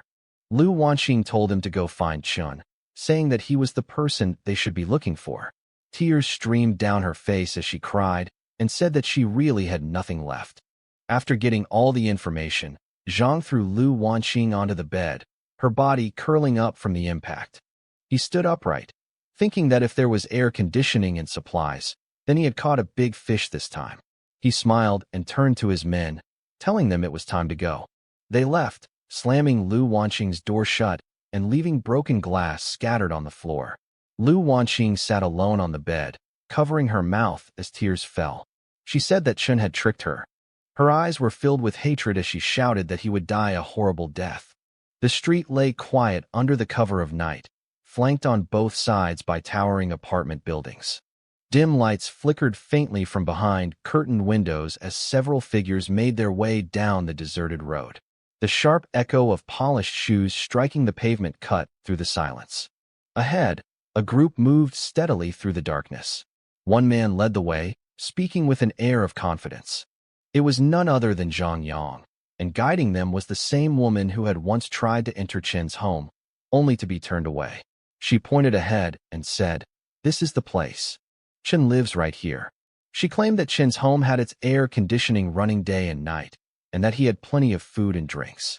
Then her tone turned bitter as she complained that Chen was extremely stingy, refusing to share even a sip of water. Hearing this, Zhang sneered and told the woman she had done well. He promised that once they secured the supplies, she would be richly rewarded. At that, she leaned forward with a flattering smile and thanked Brother Zhang, praising him as generous and remarking that it was no wonder he had become such a big boss. In her mind, she pictured the scene to come. When she arrived at Chen's house with Boss Zhang, Chen would immediately drop to his knees and beg desperately. He would cry out, admitting he was wrong, pleading for his life, and offering up his home to save himself. He'd say that from now on, everything inside would belong to them, and he would live wherever they allowed. The woman smiled coldly and muttered to herself, "This time, we'll see just how arrogant Chen can still be." Boss Zhang and his crew finally reached Chen's building and stopped right in front of it. As Zhang looked up toward Chen's apartment, he touched his chin, sweat glistening on his face, and narrowed his eyes. Something felt off. Suspecting that Chen was up to something, he held back and sent 2 men ahead to investigate, weapons in hand. One man stepped forward eagerly, boasting that he would kick the door down for Brother Zhang. He rushed ahead and raised his foot to strike. At that very moment, a flash of blue electric light erupted beneath his leg. Sparks crackled violently as his foot froze midair. The man screamed in agony as electricity coiled around his body. His weapon slipped from his grip and clattered to the ground. Another man nearby stood frozen, blade in hand, watching in shock as the screaming continued. The first man collapsed, electrocuted. The others stared down at the fallen figure and cursed in frustration. They mocked him, asking why he had suddenly cramped up. Blue electricity still crawled across his body as he lay sprawled on the ground, fingers twitching helplessly. Just as 2 men reached down to grab him by the clothes, another surge of current shot through him and into them. Both were struck by the powerful shock. They screamed, begging for help as the lightning wrapped tighter around their bodies. Seeing this, the rest of the group froze in place. Their faces stiffened, eyes wide with confusion and fear. Then, above them, a small loudspeaker slid silently into view from the rooftop. The group looked up together. Expressions went blank. No one spoke. The loudspeaker crackled to life, and Chen's cheerful voice echoed through the night, repeating blessings of good luck, joy, love, and prosperity spreading in all directions. The message played on, its tone calm and festive, jarringly out of place in the tension-filled night. At the same time, blue electric light burst across the ground. Lightning surged violently and wrapped around the 3 fallen men. Their bodies were thrown into the air as the current struck hard. Painful screams filled the night, the crackling of electricity drowning out everything else. Zhang cursed loudly in fear and rage, staggering back to keep his balance. Others rushed forward with weapons drawn, but their steps faltered as lightning spread across the ground. Blue electric arcs slithered like living snakes along the pavement, blocking their path. A system notification appeared before Chun, indicating intense negative emotions had been detected. Shock levels increased by 45, then 36, then 22, far from the chaos unfolding outside. Inside his quiet room, Chun leaned back comfortably in a chair. His legs rested casually, and in one hand, he held a remote. On the screen before him, the scene outside played clearly, the attackers being struck down by electricity. He watched calmly, his expression relaxed. With an amused tone, he spoke softly. Their luck isn't so bad, actually. One of them stepped directly onto the protective electric grid with a single foot. Outside, Zhang stepped forward angrily, gripping his weapon tightly. His face twisted with rage as he shouted at Chun. "Stop playing tricks. Paying back debts is a matter of principle. Return the money, and we'll settle this." The woman beside him immediately joined in, pointing at Chun and yelling, "You clearly have money to renovate your place. How were you even raised?" The group glared upward, their anger growing hotter by the second. Inside, Chun sat calmly, one leg crossed over the other. A green popsicle rested loosely in his hand, his expression cold and composed. The noise outside didn't disturb him. In a steady voice, he addressed Brother Zhang directly. "The market price of my apartment is 4 million.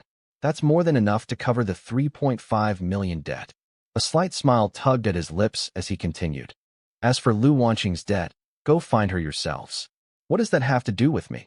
Outside, Zhang stood in the street, staring up at the building. His expression stiffened as the words sank in. His face tightened, sweat ran down his forehead, and his eyes widened with anger and disbelief. Thoughts churned in his mind. Supplies were everything now. Money no longer mattered the way it used to. His jaw clenched, frustration and fury boiling inside him in silence. Chen calmly brought the popsicle to his lips, his tone even. A wise man knows how to submit to circumstances. Since I'm in a good mood, let's part on good terms. His gaze remained cold as he continued. If you keep looking for trouble, I won't be so polite. With that, Chen extended his hand and pressed the red button on the table without hesitation. Outside, blue electric light exploded across the ground. Lightning surged violently, spreading in all directions. Sharp screams rang out as the current struck. Electric arcs twisted and snapped through the air. One man cried out desperately, shouting that he couldn't hold on any longer. His body convulsed, electricity wrapping around him, bones faintly visible through the glowing blue light. Red system panels flashed warnings, detecting intense negative emotions, pain rising sharply, followed by overwhelming despair. Brother Zhang and the remaining men stood frozen, watching the scene unfold. Finally, Zhang turned and shouted furiously as he retreated.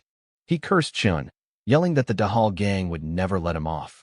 As they fled into the night, another system panel appeared silently, recording the surge of intense anger.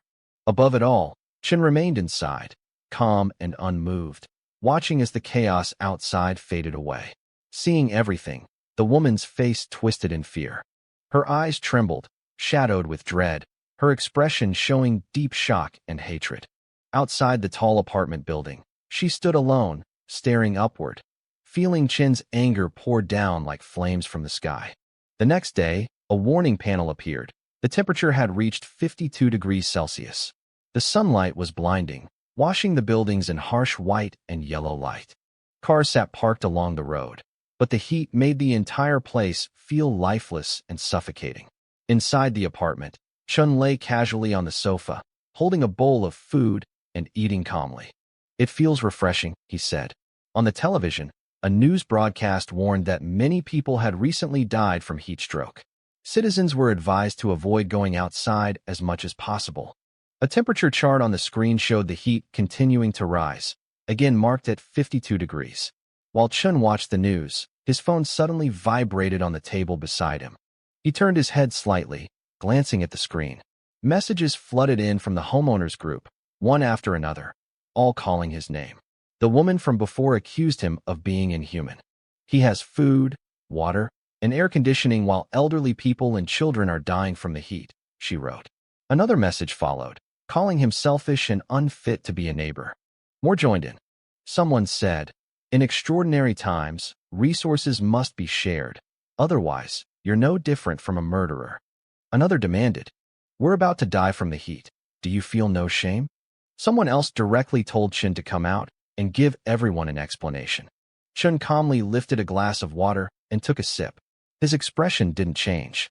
With his other hand, he casually scrolled through the messages on his phone without haste. As the messages piled up, system panels appeared one after another. One showed that intense jealousy had been detected. Another followed immediately, reporting even stronger anger. Then suddenly, a larger red system window appeared, announcing that the total negative emotion value had exceeded 1,000 and that rewards were being calculated. Chen Xiao stood in front of the open refrigerator, gazing at the neatly organized food inside. The shelves were filled with fruits, drinks, and various packaged items. Everything was well arranged, clearly abundant. He raised his phone and took a photo of the refrigerator, capturing its contents. He then sent that picture of the fully stocked fridge to the homeowners group chat, along with a message stating that his stockpile was indeed quite large and that anyone interested could sign up almost immediately. Replies flooded in almost instantly. People rushed to respond, asking him to share some supplies. One person begged him to send food to an elderly aunt whose legs weren't in good condition. Another demanded water first. More people quickly typed that they wanted to sign up. Chen Xiao looked down at his phone and typed another message. He made it clear that he wasn't running a charity. If anyone wanted supplies, they would have to exchange something of equal value. Otherwise, there would be no deal. He added that he had no interest in freeloaders. The moment the message was sent, the tone in the group shifted dramatically. Angry replies began to appear. One person shouted that Chen Xiao was selfish and told him to share the supplies immediately if he wanted to be considered a good neighbor. Another accused him of revealing his true nature, claiming that refusing to help the dying would bring him karma sooner or later. Someone else threatened him, saying that if they starved to death, he wouldn't have it easy either. After sending that message, Chun Xiao leaned back on the sofa, his head tilted slightly upward. His phone slipped from his loose hand and rested near his fingers. An apple lay untouched on the table beside him. Suddenly, his eyes snapped open. A sharp light flashed across his red pupils as he focused. His expression shifted from calm to alert. A glowing system panel appeared in the air before him, announcing that his negative emotion value had reached 3,000. Another line followed, stating that a skill upgrade had been obtained, Spatial Cut, Beginner. A second panel appeared immediately, explaining the skill's effect. It allowed him to create a microscopic rift in the air, capable of cutting anything it touched. The range was limited to within 3 meters. Chun Xiao sat up slightly and studied the blue, transparent panel floating in front of him. He quietly repeated the skill's name, testing the words in his mind. Then, he looked at the table. The apple sat still under the light. Chun Xiao raised his hand, his fingers spreading as if gripping something invisible. A thin, glowing line appeared in the air, sharp and silent. In the next moment, the apple was cleanly split in half. The cut was smooth, as if made by an unseen blade. The two have separated and fell apart neatly. Seeing this, Chun Xiao stood up, his movements light and controlled. His red eyes shone faintly as he examined the result. A small smile formed on his face. To him, this was no longer just about survival. Things had finally become interesting. Meanwhile, outside on the street, streetlights cast a warm yellow glow onto the road. Parked cars lined both sides while a red off-road vehicle moved slowly down the center of the street. A pair of red high-heeled shoes stepped onto the ground. It was Lu Wanqing. She stepped forward, wearing a black dress that hugged her figure, with a sheer black shawl hanging loosely from her arms. Her expression was calm and cold as she looked ahead. Behind her, the red off-road vehicle's door opened. 2 men in black suits and sunglasses stood on either side of the open door, guarding it silently. Inside the vehicle, Lu Yang leaned back in his seat, a cigar held between his fingers with smoke curling into the air. His eyes were sharp and calculating as he watched from the shadows. He stepped out as Zhang appeared nearby. Lu Yang spoke, asking Zhang if the Chun Xiao they mentioned lived here. He pointed at the building ahead as he spoke.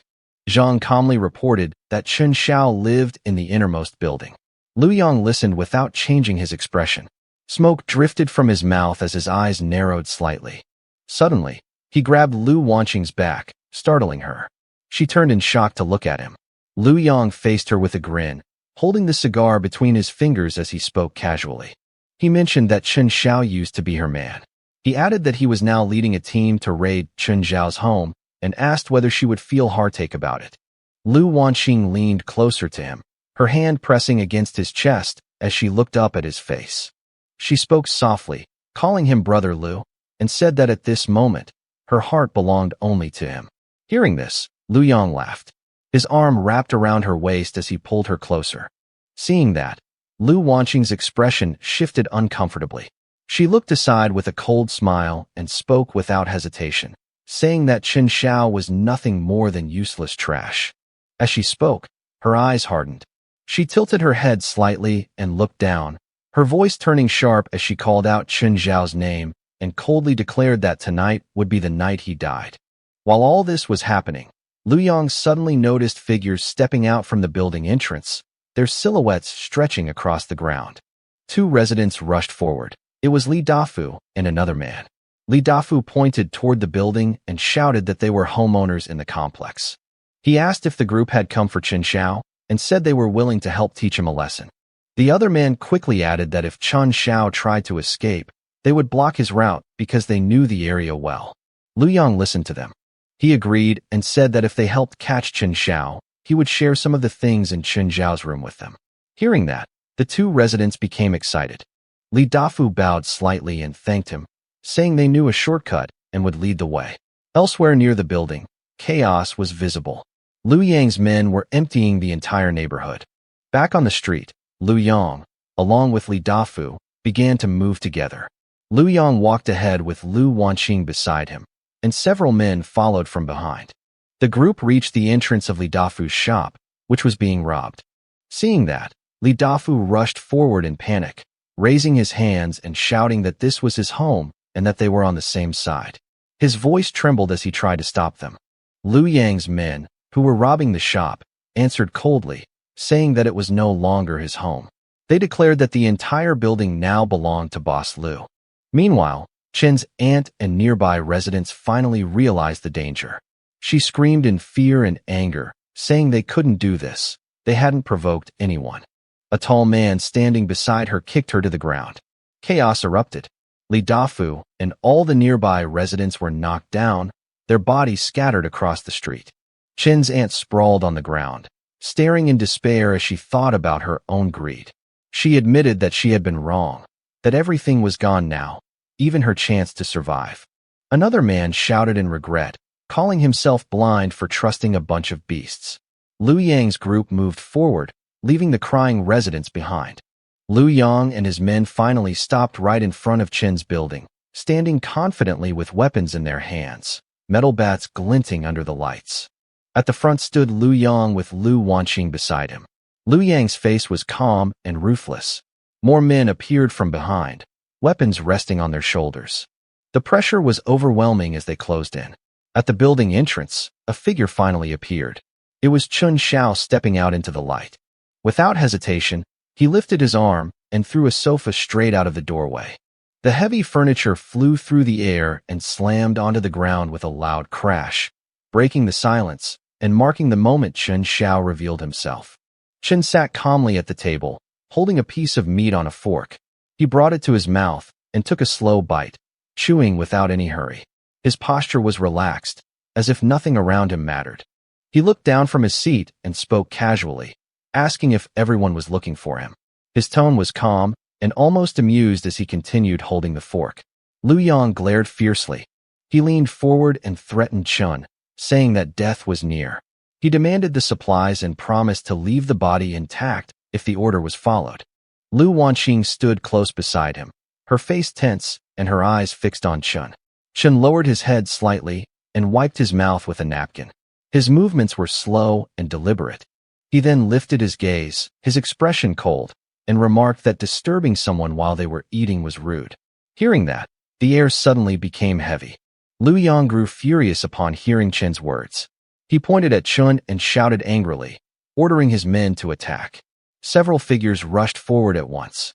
Weapons were raised, clubs, blades, and a spiked flail swung through the air as they charged. Chun moved and dodged the first man's punch. The second attacker rushed in from the front, but in the next instant, Chun stepped forward and slammed him into the ground. The pavement cracked under the force. Another man leapt in from above, swinging his spiked flail down, but Chun turned sharply. With a powerful kick, he sent the attacker flying. The man's body spun through the air before crashing hard onto the ground. That attacker was struck mid-charge and thrown backward, his body skidding across the street. Suddenly, an axe came toward him, cutting through the air with a sharp, cold gleam, slicing forward at terrifying speed.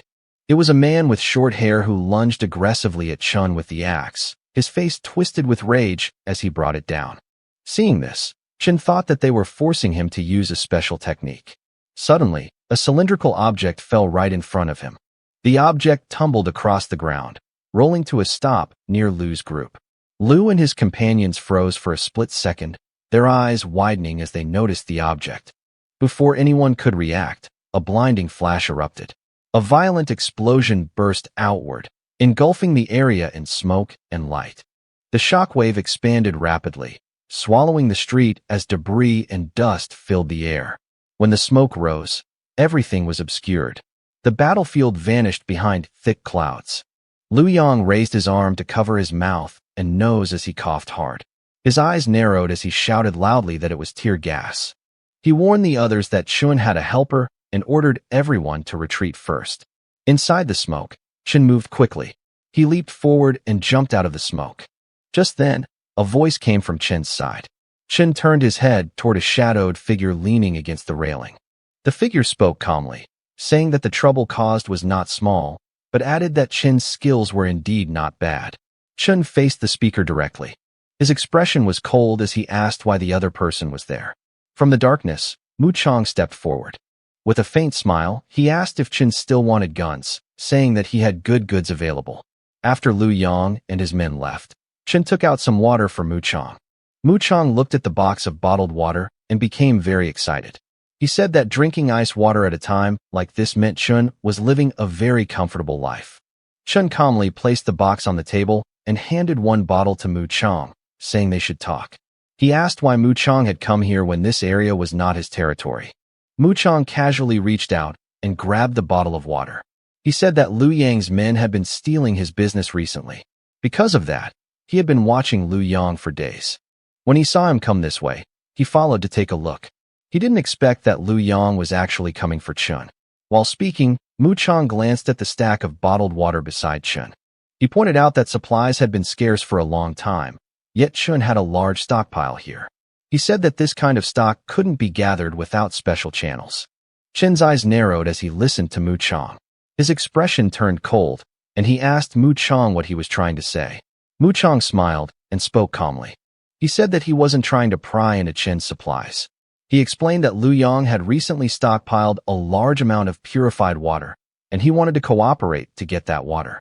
He leaned closer to Chen and said that he was familiar with the layout of Lu Yang's underground business. He said that Chen only needed to find a way to get the water. Once it was taken, they could store it here first, and Mu Chang would handle selling it later.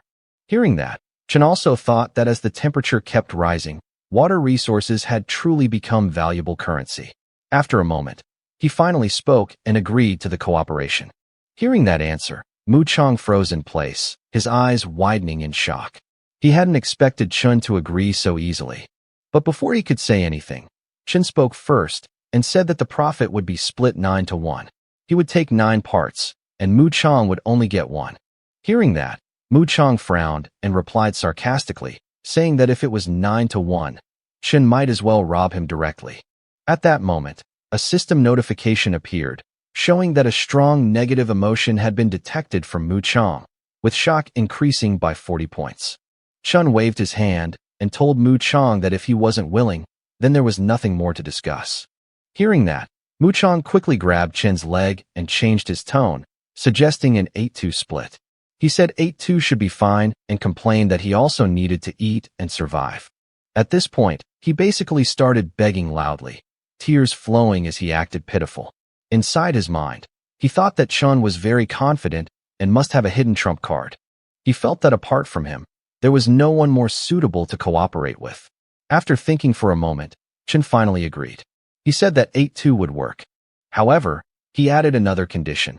In the future, if any new goods were obtained, he would get first pick. Whatever he left behind would be sold by Mu Chang. Mu Chang finally gave in and admitted defeat. He said that Chen wins. After the agreement was confirmed, Chen told him that the next step was to figure out the stronghold structure and how the personnel were arranged. A few hours later, they arrived at Lu Yang's base. Pointing ahead, Mu Chang told Chen that the place ahead was Lu Yang's stronghold. The trading area was located at the front. People who lacked water either paid money for it or exchanged other items. Inside the stronghold, several armed men patrolled the area with weapons in their hands. There were also many women who had been captured, forced to provide so-called special services for the upper management. One woman in a red dress was brought forward while men surrounded her, watching closely. It was Lu Wanqing. She stood alone in the factory area, covering herself as many men looked at her with lust. Fear was clear in her eyes as the lights from the machinery glowed behind her. Mu Chang then pointed to the back area of the compound. A large water storage tank stood in the open space.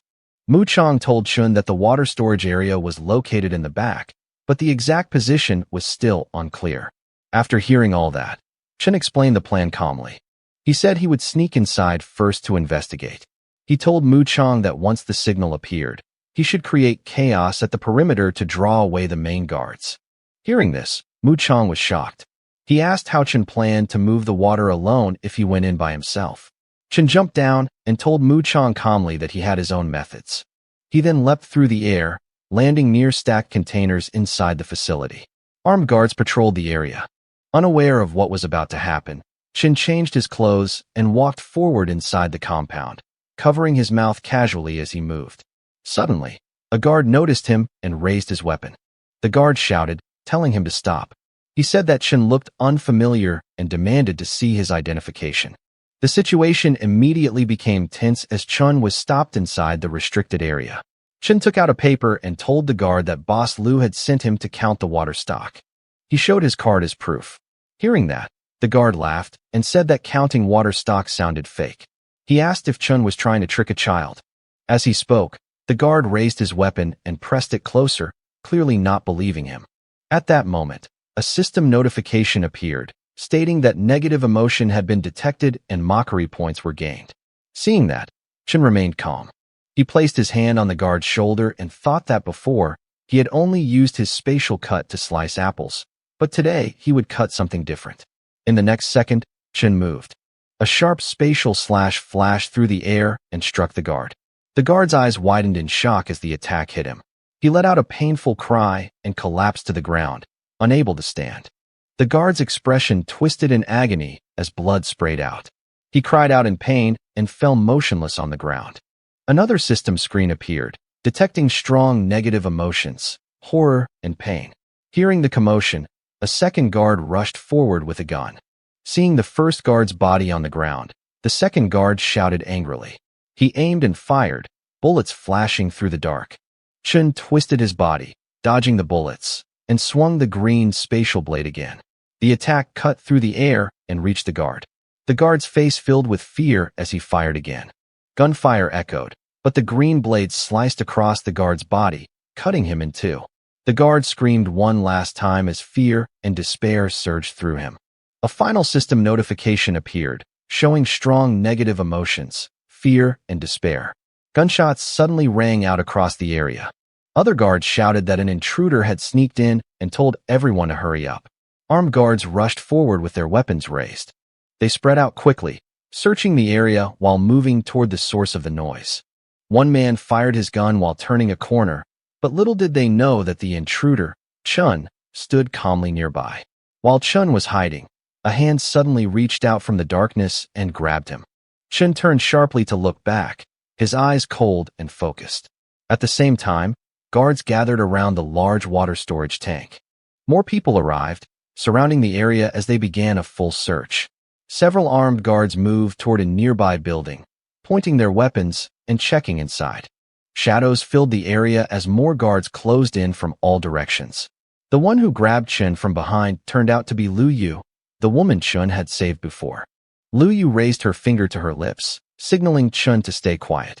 Both Chun and Lu Yu crouched beside a metal building to hide. Chen asked why she was there. Lu Yu told Chun that she had been captured. She then asked if he had been captured too. Hearing that, Chen asked if she knew where the water stockpile was. Lu Yu replied that they had made her clean up, so she had already figured out the layout and could take him there. However, there were too many guards outside. Suddenly, both Chun and Lu Yu noticed something. They turned and saw a metal bucket and quickly formed a plan. As the armed guards rushed forward, searching, a heavy crash suddenly echoed as the metal bucket fell to the ground in front of them. The guards noticed the movement and shouted that someone was over there. They raised their weapons and rushed forward, urging each other to move quickly. But when they arrived, they only saw a metal bucket. Meanwhile, in a dark alley behind them, Lu Yu led Chen away. She told him to follow her and said there were no surveillance cameras along that path. They ran together through the narrow passage, avoiding everyone who was searching for them.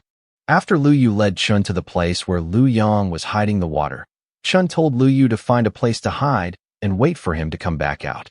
Lu Yu looked at him quietly and nodded. Chun then walked toward a metal door. He raised his hand, and blue energy gathered around it, forming an energy ball. Chun placed his palm against the surface and slammed the energy into the wall. The energy spread outward in waves as he pressed harder. The blue light burst forward, and the door reacted under the force of his hand. With a loud explosion, the wall shattered. Rocks and debris flew everywhere as Chun burst through. The entire gate exploded with a massive blast, shocking a guard who was patrolling inside. The stunned guard stared at the hole in the wall and shouted in fear, asking who it was and how they got in. Seeing the guard, Chen's red eyes glowed in the darkness. In the next second, He moved with lightning speed as a red light flashed. Before the guard could fight back, his neck was struck down instantly. Blood splashed as his expression froze in terror. A cold system screen appeared, showing that strong negative emotions had been detected. Shock, fear, and pain surged all at once. Lu Yu slowly opened the warehouse door and peeked inside. She looked worried as she spoke, saying that Chen Xiao had been inside for a long time and wondering if something had happened to him. Suddenly, a loud explosion shook the place. Flames and debris burst out, and rocks flew through the air. Lu Yu rushed forward in shock. Smoke filled the warehouse as burning pieces fell around her. She grabbed a brick tightly with both hands, her face tense. Through the smoke, she noticed a dark human figure standing ahead. Startled, she turned toward the shadow. The next moment, she screamed and swung the brick down with all her strength. Before it could hit, Chen stepped in front of her. He caught the attack easily. They stood face to face, staring at each other at close range. Chen spoke calmly, saying it was handled and that they should leave. He walked forward without hesitation, while Lu Yu followed behind him, still shaken. After coming out of the warehouse, Chen took out the gun he had bought from Mu Chong. He raised the gun, and a shot was fired straight into the sky. It was a kind of firecracker. A bright flash exploded above the buildings, lighting up the night. Lu Yu looked up in surprise, her hand covering her mouth. Chen stood in front, wearing a faint smile, completely calm. From a distant rooftop, Mu Chong watched the scene while holding a bottle. Fireworks burst in the sky as he commented that Chen Xiao wasn't bad at all. He then pushed a cart forward at high speed. Inside the cart were several glass bottles, all burning with flames. From above, the flaming bottles were thrown down one after another. The bottles spun through the air as fire wrapped around them. They crashed into the factory below. Flames burst out and spread across the buildings. Thick smoke rose into the sky as the fire grew stronger. Inside the factory, people shouted in panic. They yelled for the fire to be put out. Someone realized what it was and shouted that it was an incendiary bomb, telling everyone to run. Meanwhile, on a rooftop, Chen ran while looking back at the spreading flames. Fire burned on all sides. Lu Yu led the way, telling Chen that this path would lead them out through the south gate.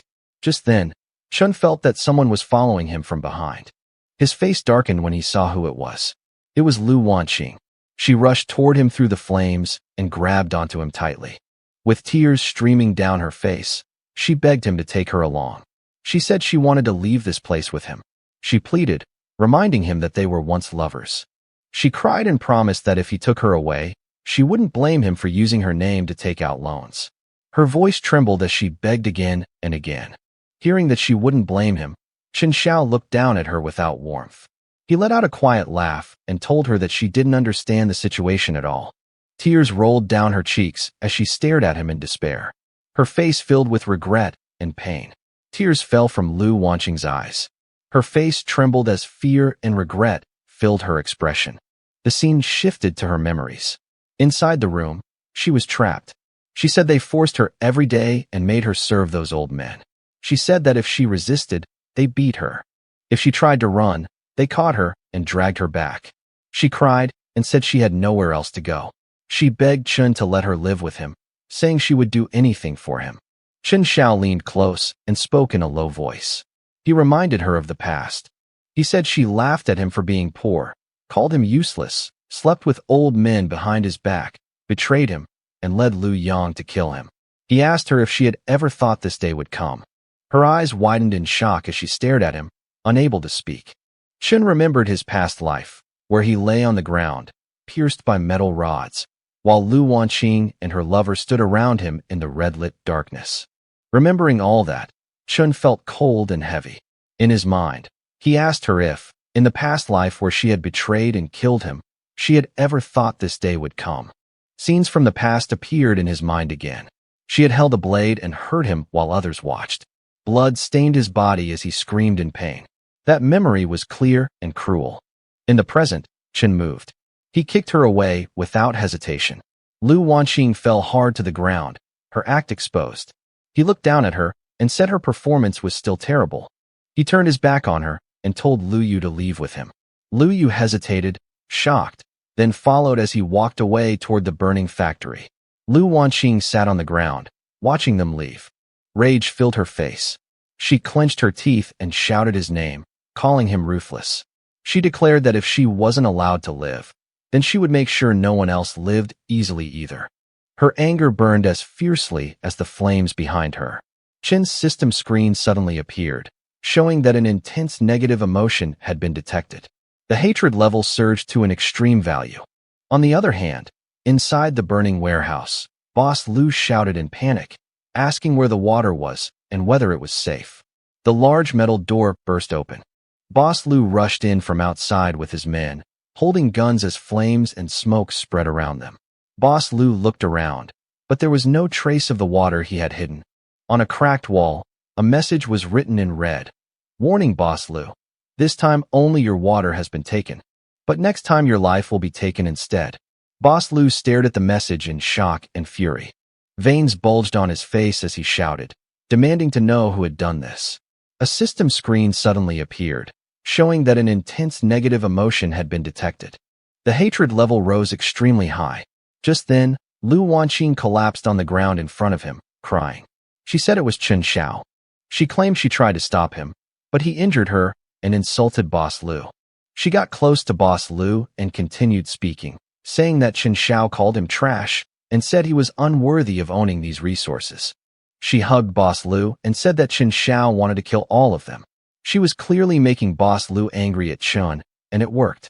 Boss Lu's face twisted in rage. He clenched his fist and shouted for everyone to follow him to the south gate and kill Chen Xiao. At the south gate, some open barrels lay scattered as sparks fell to the ground. Chen calmly commented that it was quite a commotion. Mu Chong asked Chen to explain what had happened. Right in front of them, Boss Lu stood alone with his men, his expression dark and angry. Chen Xiao stood calmly, holding a burning torch in his hand. He looked relaxed and even smiled, saying, Boss Lu arrived quickly. Boss Lu pointed forward and roared, ordering his men to go and get Chen Xiao. Several men rushed forward, gripping knives and weapons as they charged through the fire. Seeing them coming, Chen threw his burning torch toward the barrels, which were filled with explosives. They immediately caught fire and exploded, creating a firewall between Chen and Boss Lu's men. The flames surged higher, blocking the way. Seeing this, Boss Lu grew more and more furious. He shouted Chen Zhao's name loudly, swearing that he would kill him. A system notification appeared in front of Chen, showing that intense negative emotion, hatred, had been detected. Chen Xiao smiled and thanked Boss Lu. He said he would take these emotion points and signaled that he would kill Boss Lu. Seeing that, Boss Lu grew even angrier. Another system notification appeared, stating that negative emotion points had reached 3,000 and a new skill, Spatial Barrier, had been unlocked. After escaping from there, the scene shifted to Chen's house. Loose papers drifted through the night as Chen's building stood quietly, one window still glowing with light. Inside, Mu Chong laughed loudly while holding a glass of drink. He shouted, telling Chen that what just happened was too awesome. He joked that old dog Lu was probably tearing his house apart in rage right now. They were at the dinner table, and a hot pot was set on it. Meat slices, vegetables, and bottles were neatly arranged. 3 people, Chen, Mu Chong, and Lu Yu, sat together, eating as if nothing serious had happened. Lu Yu looked at Chen Xiao while serving food. She thanked him sincerely. She said that if it weren't for him, she didn't know how much longer she would have been trapped in that terrible situation. Chen looked at her calmly and replied that they were old classmates, so there was no need to be so polite. Lu Yu lowered her eyes and spoke softly. She said it wasn't just about manners. She said Chen Xiao made her feel that there were still people in this world worth trusting. Hearing that, Mu Chong smiled and teased them. He said the hero saves the beauty move was very impressive. Then he leaned closer to Chen Xiao and asked him directly how he did it. He pointed at the water bottles around them and asked if emptying the entire reservoir alone was some kind of magic. The view widened, revealing countless large water bottles stacked everywhere. The scale was shocking. Chen Xiao answered calmly. He said he had his own ways. He then told Mu Chong to focus on thinking about how to safely sell such a huge amount of water. Hearing that, Mu Chong was shocked, completely stunned by what he was hearing. He had completely forgotten about this. Chen then turned to Lu Yu and asked her another question. He asked why there was no news about her after junior high graduation. Lu Yu lowered her head and answered slowly. She said that after graduation, her family had accidents.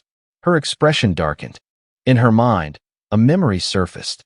One day, when she returned to her house, she called out for her parents. But what stood in front of her was a dark door covered in blood. With a heavy heart, Lu Yu finally revealed the truth. She said her parents went missing at the same time. Hearing that, both Chun and Mu Chong fell silent. They listened without interrupting, their expressions turning serious. Just then, suddenly, heat and smoke filled the room. Flames rose outside the building, shocking them completely. All three of them rushed to the window and saw the streets below burning. Mu Chong stared in shock, shouting that it was on fire outside. He couldn't believe his eyes. They looked through the CCTV that Chun had placed around his building. On the television screens, chaos appeared. People were trapped, and a voice cried for help, begging someone to save the children. Seeing that, Mu Chang's anger burst. He slammed the table and shouted that this was Boss Lu's doing.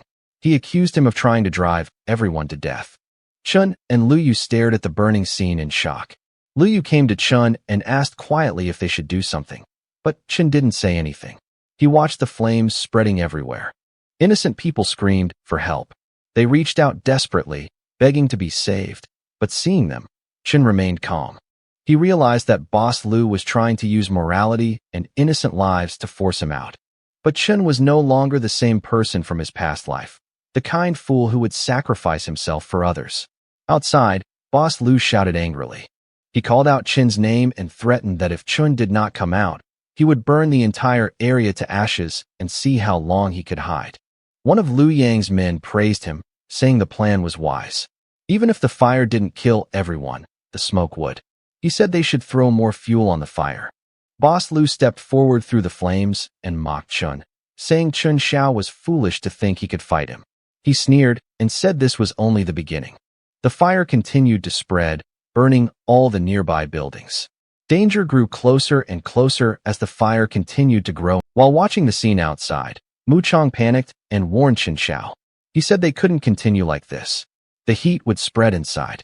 Even if they didn't burn to death, they would be roasted alive or suffocate from lack of oxygen. But Chun Xiao stood calmly in front of the computers. His expression didn't change at all. Just a smile appeared on his face. In his heart, he thought that in a high-temperature apocalypse, it would be foolish not to install the highest-level fire protection system in a safe house. He slowly raised his hand and pressed a red button inside his system. Just as he pressed it, outside, a device on the building activated. A powerful stream burst out and sprayed forward like a cannon. The white force cut through the flames, pushing the fire back and suppressing it as it roared across the burning buildings. Next, some barrels were thrown and scattered across the ground.